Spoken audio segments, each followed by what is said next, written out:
वह प्रकाश दिव्य रूप धारण करके भगवान के सामने प्रकट हो गए।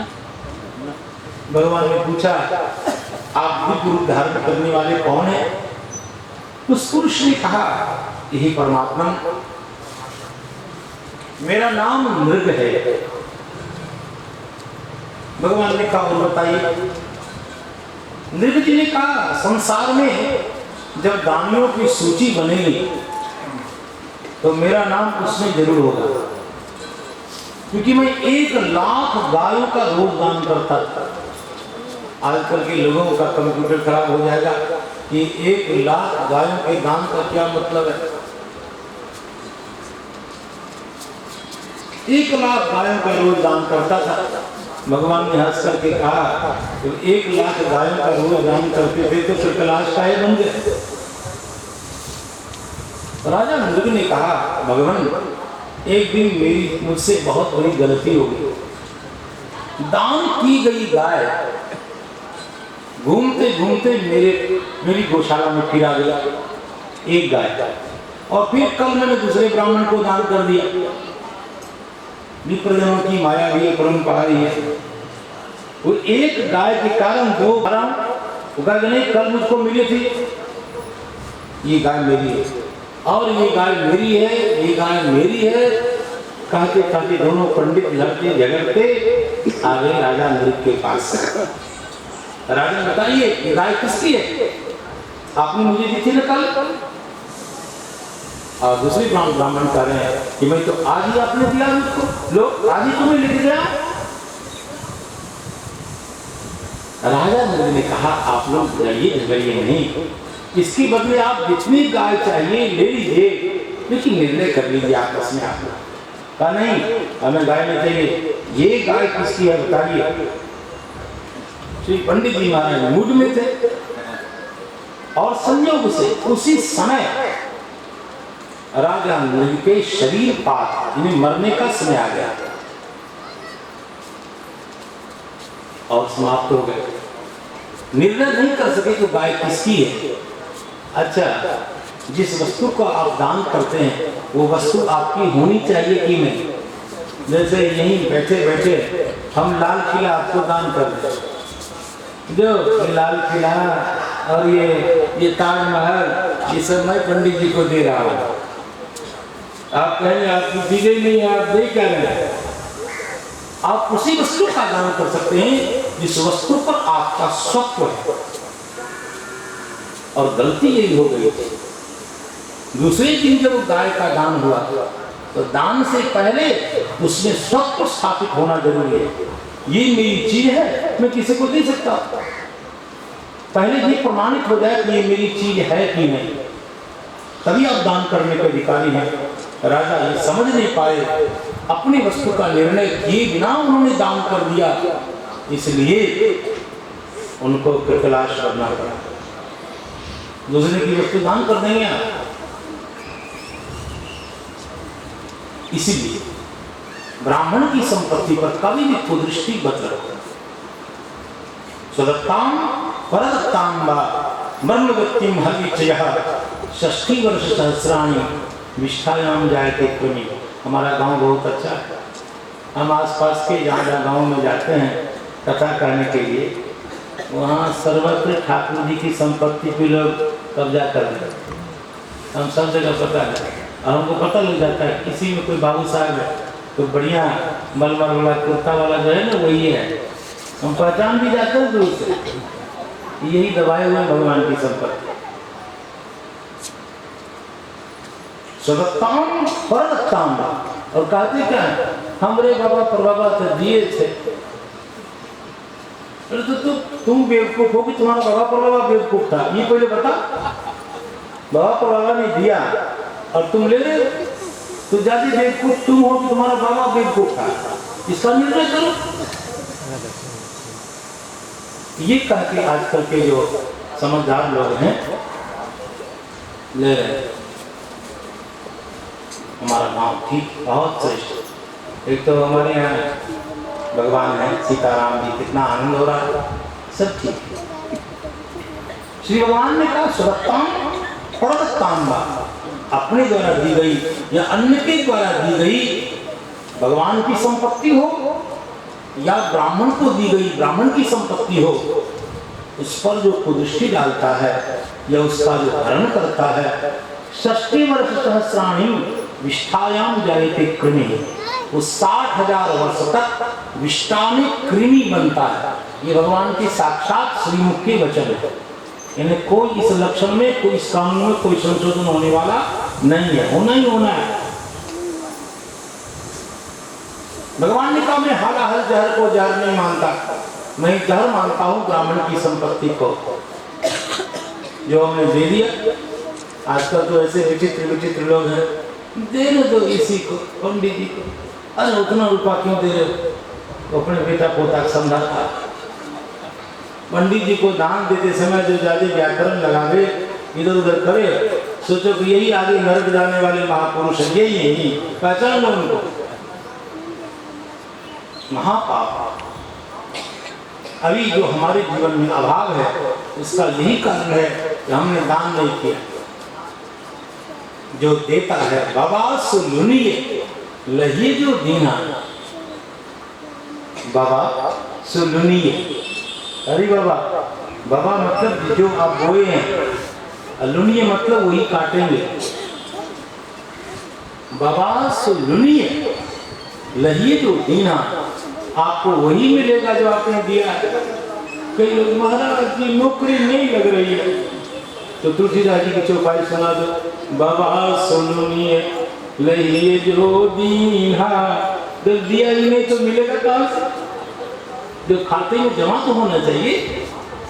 इसलिए दान उत्तम धर्म है और कभी भी निर्णय करने में विलंब नहीं करना चाहिए। लक्ष्मण नृग की कथा सुनाई और इसी अपराध के कारण राजा नृग कृपलाश बने थे, आज भगवान ने उद्धार कर दिया। कुत्ते वाली कथा तो मैंने आपको रात में ही सुना दी थी। अब इसके आगे की कथा भगवान वाल्मीकि जी महाराज कहते हैं, एक राक्षस है मधु जिसका नाम, तब तक भगवान शंकर से एक शूल प्राप्त किया है और उस त्रिशूल को हाथ में रख करके जब कभी वो युद्ध करने जाएगा तो उसकी पराजय नहीं होगी, सामने वाले की पराजय होगी। और शूल का प्रक्षेप वो जिसके ऊपर करेगा अमोघ शूल से वो मरेगा। इसी मधु का बेटा था लवणासुर। लवणासुर मथुरा का राजा था, बड़ा अत्याचारी, बड़ा पापी असुर ही था। ऋषि मुनि महात्माओं ने कहा कि हे भगवान, मथुरा में संकट था, लेकिन सारी प्रजा आ गई अयोध्या में, हे भगवान हमें कष्ट है, आप हमारे कष्ट को मिटाइए। भगवान राम ने आश्वस्त किया, चिंता मत कर, व्यवस्था करते हैं। भगवान राम जो ही जाने को उद्यत हो गए लवणासुर के विनाश के लिए, तो लक्ष्मण जी तैयार हो गए, तो मैं जाऊंगा भगवान, मुझे आज्ञा मिले। भगवान ने कहा, भरत जी ने कहा भगवान मुझे भी सेवा का अवसर नहीं मिला करके भगवान ने भेजा। रास्ते में शत्रुघ्न महाराज अयोध्या की सेना के साथ भगवान वाल्मीकि के आश्रम में रुके और संयोग से उसी दिन सीता माता के 2 बालक उत्पन्न हुए, यमल युगल। ऐसा नहीं कि भिंडा कर दिया, मंत्र पढ़ दिया तो वो भिंड हो गया और एक घर गई थी कपड़ा साफ करने के लिए। ये जो कथा है ये केवल श्रवण रमणीय है। श्रवण रमणीय समझते हैं, केवल कान को बहुत मजा देने वाली कथा, शास्त्र से दूर दूर तक उसका कोई संबंध नहीं। भगवान वाल्मीकि लिखते हैं, चलो श्लोक सुना देता हूँ। यामेव रात्रिं शत्रुघ्नः पर्णशालां समाविशत् तामेव रात्रिं सीतापि प्रसूता दारकध्वजम्। सीता जी ने 2 बालक उत्पन्न किए।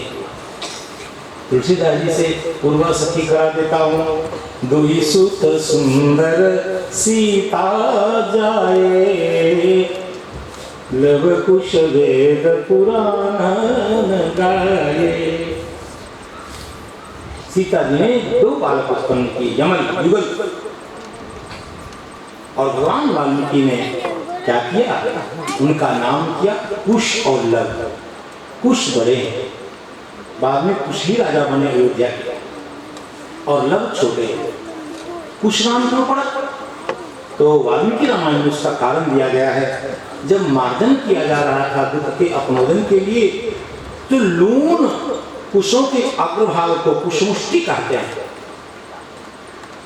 लून का मतलब काटा हुआ, जो कुश का अग्रभाग है उसको संस्कृत में कुशमुष्टि कहते हैं। उससे मार्जन किए जाने के कारण बालक की शुद्धि के लिए कहा, जिस बालक का मार्जन कुशमुष्टि से हुआ उस बालक का नाम कुश पड़ा। और उसी कुश का जो अधोभाग है, नीचे वाला भाग है, उससे जो जल कण गिरते हैं उसका नाम लव है। तो उस लव से ही मार्जन किए जाने के कारण उस बालक का नाम लव हुआ, और कुशमुष्टि से मार्जन किए जाने के कारण उस बालक का नाम कुश हुआ। मार्जन वाले पदार्थ के संज्ञा के कारण उन दोनों बालकों का नाम ऐसा पड़ा। भगवान वाल्मीकि इस प्रकार प्रमाणित करते हैं। चले, तुलसीदास जी महाराज ने साफ शब्दों में कहा, दुई सुत सुंदर सीता जाए। सीता जी ने दोनों बालकों को प्रकट किया। इसके बाद वही जो शत्रुघ्न महाराज को ज्ञात हुआ, जगदम्बा जानकी जी ने 2 बालक प्रकट किए। महान हर्ष हुआ शत्रुघ्न जी को, और अयोध्यावासी जितने सैनिक थे सब उल्लास मनाने लग गए। भगवान वाल्मीकि परम प्रसन्न है। जगदम्बा बालक प्रकट कर रहे हैं, हम सभी तो बालक ही होंगे, हम सब बालक। कुछ लव ही क्यों, हम किसके बालक, हम सब उन्हीं के बालक। जगत पिता भगवान राम, जगत जननी भगवती सीता माता के हम जहां तक दृष्टि डालते हैं पूरे संसार में चर अचर सब उनकी ही बालक, उनकी ही संतति। उसके बाद च्यवन महात्मा मिले। च्यवन जी ने शत्रुघ्न जी से कहा, शत्रुघ्न तुम्हें पता है तुम लवणासुर को कैसे मार सकोगे? नहीं पता है। सुनो, लवणासुर के हाथ में यदि वह शिवदत्त त्रिशूल रहेगा तो उसको तुम नहीं मार पाओगे। और त्रिशूल का प्रक्षेप करेगा। तुम्हारे पूर्वज मानधाता एक बार उससे लड़ने के लिए गए थे, लेकिन मानधाता के ऊपर त्रिशूल चला करके मानधाता जी का विनाश उसने कर दिया था। इसीलिए तुम्हारे पूर्वज ने जो गलती की है उस गलती को तुम मत दोहराना। बड़ी सावधानी से युद्ध करना उसके साथ, लवणासुर के साथ। मथुरा का राजा है और पूरी सेना के साथ, पूरी मंत्रणा के साथ च्यवन महाराज ने कहा दिया था, शत्रुघ्न जी जिस समय उसके हाथ में शिव जी के द्वारा प्रदत्त त्रिशूल नहीं हो, प्रयास करिएगा उसी समय उससे युद्ध करें। लवणासुर की विशेषता थी, वो सुबह सुबह निकलता था और केवल ऋषि मुनि का ही मांस खाता था। और निकला ऋषि मुनि महात्माओं का मांस भक्षण करने के लिए। उसी समय शत्रुघ्न महाराज ने इसको घेर लिया, यमुना जी के किनारे घेर लिया। युद्ध हुआ और लवणासुर को लगा कि इससे परास्त हो जाएंगे। कल को हम अपने हथियार को लेकर के आते हैं। शत्रुघ्न महाराज ने कहा, नहीं है तो तुम्हारे हाथ में हथियार धनुष्मान, अब हथियार दिखना जरूरी है, युद्ध करो। और इस प्रकार उसको भगवान शंकर के द्वारा प्रदत्त त्रिशूल लेने के लिए दिया ही नहीं, घर जाने नहीं दिया वापस। और भीषण युद्ध के बाद लवणासुर का श्री शत्रुघ्न महाराज ने विनाश कर दिया। श्री शत्रुघ्न महाराज की। और भगवान के संकेत को पाकर के मथुरा के राजा बने श्री शत्रुघ्न जी महाराज। अभी वृंदावन में कथा कहने गए तो एक किसी साधु ने हमारे राम जी के ऊपर बयान कर दिया, हमारा कान खड़ा। अयोध्यावासी जिसका खाते हैं उसी का गाते हैं। हमने कहा महाराज जी भूल रहे हैं, भगवान कृष्ण किसकी प्रजा है पता? ये सब संपूर्ण मथुरा वृंदावन इसके राजा रामचंद्र महाराज है। ये पूरे मथुरा के राजा श्री शत्रुघ्न महाराज थे। और 8 लाख वर्ष के बाद भगवान कृष्ण राजा बने। राम जी का व्यक्तित्व बहुत बड़ा है। मथुरा निवासियों याद रखो जरा, वही मंचे पे कलीजा धड़का करके जय जय सीताराम, ऐसे कैसे होगा? अयोध्यावासी कोई धमका देगा? शत्रुघ्न महाराज इस संपूर्ण मथुरा वृंदावन इस पूरे क्षेत्र के राजा थे, जो राम जी के छोटे भाई राम जी के द्वारा प्रेषित थे। अयोध्या का भी शासन यहाँ भी है। तो बहुत काल तक 11-12 वर्षों तक शत्रुघ्न महाराज वहां रहे। एक दिन मिलने के लिए आए भगवान से। भगवान के आदेश के कारण शत्रुघ्न जी महाराज ने कहा, भगवान आपके दर्शन के बिना मथुरा में हमें कुछ अच्छा नहीं लगता, हमें यहीं बुला लीजिए अपने चरणों में। भगवान ने कहा, नहीं, आप राजा हैं, अपने कर्तव्य से आप मत चूक होइए, अपने कर्तव्य का विचार करिए।